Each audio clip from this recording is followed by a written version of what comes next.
So down here in Lower Alicante,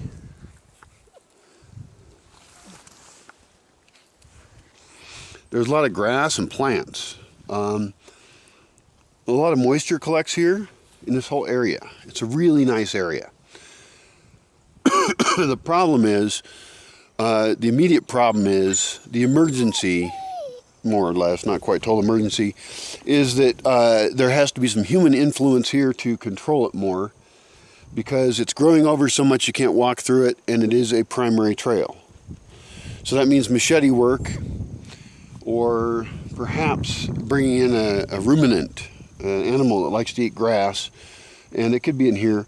Although there are so many different plants in here that I worry the ruminants, like goats or something, you know, that's a ruminant.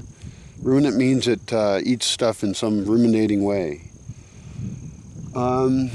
The problem is that they just tend to destroy everything. And so I can see like a judicial use of ruminants. Judicial use of ruminants. I don't want them just wandering around, you know. I want to know where they're at, why they're there, and what they're doing. In a place that's kind of zone, you know, zones close to the house. Of course, in the wild areas, they should do whatever the hell they want. But goats, for example, they're not really wild animals around here. And I wouldn't want them to be. God, puppies are chewing on my feet.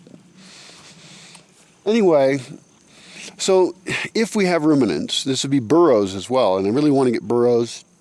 I like the idea of miniature livestock. I think they're hilarious, like miniature cows and miniature goats and donkeys. Yeah, I think they have to be almost on a leash. You have to be with them. In other words, they can't wander wild, except in places that there aren't any plants they're going to destroy, which implies total urbanity.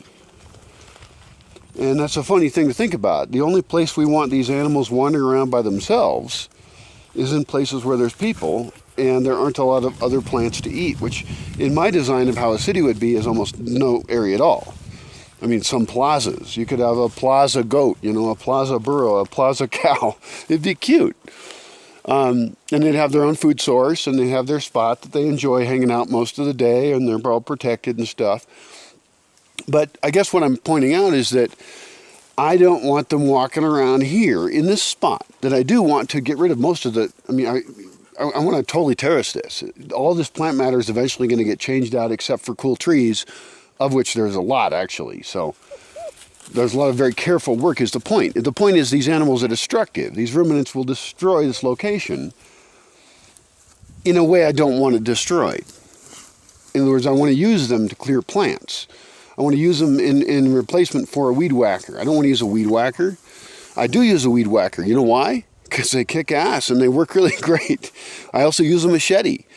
And people should go out there with a machete and get a workout. I don't like the noise of weed whackers.